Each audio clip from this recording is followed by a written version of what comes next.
I read your book, The Creativity Leap. Thank And you. and here's Creativity Leap. We're going to put it in the show notes for our listeners and our subscribers. I don't care, Natalie, if you're a bond lawyer, if you're working HVAC, if you're the director of a tennis school. It requires creativity to do what you do. And I Yes. think the more that you're in touch with it, the more that you're aware with it, the more you can own it, if you will, or dominate it and harness it, the more powerful you are. We had a gentleman a plumber in our home to fix the shower. While it did need one small new piece replaced that was worn over 15 years, the creativity that was required in his approach, I was watching him, not because I was like, prosecuting his behavior or anything. I was just really fascinated. It was about 80% creativity, 20% practical deployment of like his Yes. skill set. You know what I mean? And Yes. I tell my wife sometimes, she'll come into my office. I'm a sales organization at the end of the day. I Yeah. transact, I book speakers for organizations. There's a lot in my world to it. I like to dial in the content. I like to curate the message. I like to work with the buyer, with the speaker, make sure that we're really delivering that bullseye every time. And there's a lot of shades of gray to it, which are important and which is the messy, wonderful part of it that I love. Sometimes I'm just staring out the window or playing a couple of chords on the guitar, or I have my back to the computer screen and my wife will walk in like, what are you doing? Because I'm not on the phone. I'm not with a calculator. I'm not like writing an email or everything. And I'm like, I feel like I'm in my workshop, even though I'm a salesperson at the end of the day, if you have to reduce it down to a conventional term. And you just speak to that, because I know in your book you touch on that, and in our conversations we've spoken about that. Well, I love that you're bringing this up and that you started with Kobe Bryant. There's so much there, and just let's start with Kobe and we'll end it with sales. Right. The ball Um, behind me, by the way, is signed by John Wooden. So just bring it all full oh circle. Yeah. wow, that's so cool. Yeah. We have a lot to talk about. So what Kobe did fastidiously every single morning, his reps and practice, that's an example of what I call rigor. And then so that freed him up so that when he was on the court, he said, all I do is solve problems, right? Which is really a creative act, a creative endeavor, so that he could be in this state of flow.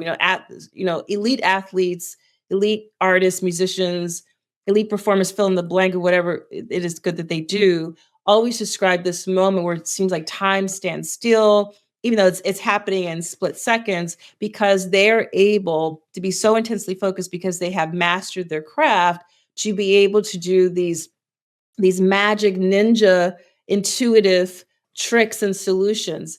And the way I define creativity is that it's our ability to toggle between wonder and rigor to solve problems. So that's a great place to start with Kobe's story, because he knew the rules so that he could break them. He knew the rules so that he could extend them and he could rebound off of them as situationally the moment called for. And the best CFOs, CEOs, parents, coaches, teachers do the same thing every single day. And your observation of your plumber is great. I actually interviewed our family plumber at the time when I was preparing to write for the Creativity Leap. And John Harker told me, first of all, he was shocked that I wanted to interview him for a book about creativity. He was like, why me? I was like, what you do seems to me to be so creative. I can't do what you do. And Right. he really got into our conversation over time. And he said to me, now he's from Philly, so no offense to Mr. Harker, he hears this, but he said, all I have is my flashlight. I don't know what's behind the wall, right? So all I know is I got to get in there somehow, right? And I don't know what I'm going to see when I get in there, right? So he knows plumbing. He's a master plumber. He has his flashlight and he has his skill and his set of experiences. And there's a catalog of experiences that he can go through and dial through to figure out how to hack the situation. Now, interestingly, I interviewed our family electrician for this upcoming book, Move, Think, Rest. I interviewed Tyler Blades because You're just going through all the trades.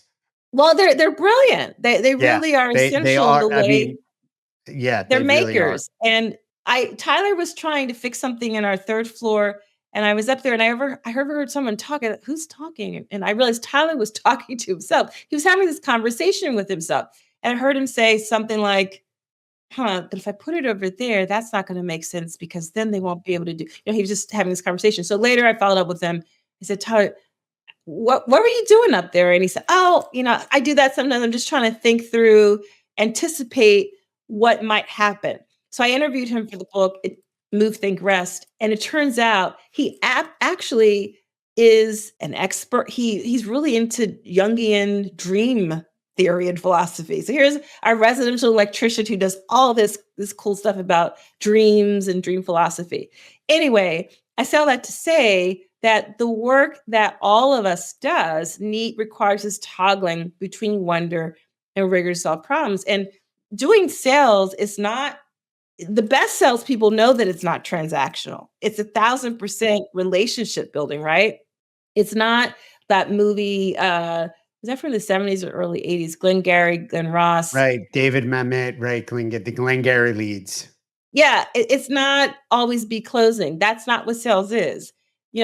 Some years ago, Daniel Pink wrote and published a great book called "To Sell is Human," and he said the new ABCs of selling are about attunement, buoyancy, and connection. I might have gotten one of those words wrong, but that's the gist of it, right? But he was just really honing in on the best. First of all of us are selling, whether you want to admit it or not.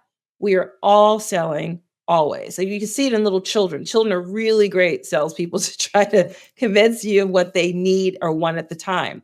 So all of these categories of jobs that we may kind of initially dismiss as being sort of basic or not requiring creativity, absolutely require creativity, especially if you choose to think of it the way that I do in terms of toggling between one